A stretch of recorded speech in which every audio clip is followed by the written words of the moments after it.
Di sebuah desa terpencil yang dikelilingi hutan lebat, hiduplah seorang gadis bernama Sekar Rahayu. Sejak kecil, ia sering mengalami mimpi aneh tentang seekor ular raksasa yang melingkari tubuhnya. Menatapnya dengan mata hijau menyala. Sekar tumbuh dalam keluarga sederhana, tetapi ia selalu merasa ada sesuatu yang berbeda dalam dirinya. Tatapan matanya tajam, seringkali membuat orang-orang merasa terhipnotis. Dan ia memiliki kemampuan aneh untuk membaca pikiran orang lain tanpa sengaja.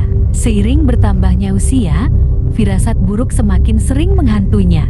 Ia mulai melihat ibunya melakukan ritual aneh di belakang rumah, membakar dupa sambil berbisik dalam bahasa yang tak ia pahami. Sekar mencoba mengabaikan semua kejanggalan itu, hingga suatu hari seorang pria kaya dari kota datang melamarnya.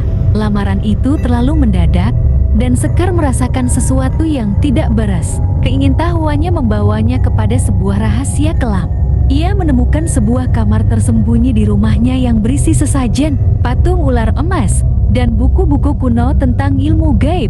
Dari bisikan para tetua desa, Sekar akhirnya mengetahui kebenaran. Keluarganya telah melakukan perjanjian dengan siluman ular demi kekayaan dan kejayaan. Dan kini, ia adalah titisan terakhir yang harus dikorbankan untuk mempertahankan perjanjian tersebut. Malam purnama tiba, dan ritual terakhir harus dilakukan. Sekar mencoba melarikan diri, tetapi kekuatan gaib menariknya kembali ke altar ritual. Ibunya berdiri di depan sesajen dengan mata penuh harapan. Sementara suara mantra menggema di udara, tubuh Sekar mulai bergetar. Matanya berubah menjadi hijau berkilat, dan sisik halus muncul di kulitnya. Dari dalam dirinya, terdengar suara yang bukan miliknya. "Terimalah takdirmu, darah kami telah menyatu dalam dirimu." Namun, Sekar tidak menyerah. Dengan sisa kesadarannya sebagai manusia, ia berteriak menolak perjanjian itu. Tanah bergetar, suara mendesis memenuhi udara, dan dari dalam sumur tua di tengah altar, muncullah sesosok ular raksasa dengan mata merah menyala. Ibunya berlutut dalam ketakutan. "Anakku, jangan melawan. Kau akan menjadi penguasa dunia malam." Sekar menatap ibunya dengan mata berkaca-kaca. "Aku lebih memilih mati sebagai manusia daripada hidup sebagai makhluk kegelapan." Dengan kekuatan terakhirnya, Sekar merapal doa yang pernah diajarkan. Neneknya doa untuk memutus ikatan dengan dunia gaib. Suara gemuruh menggelegar.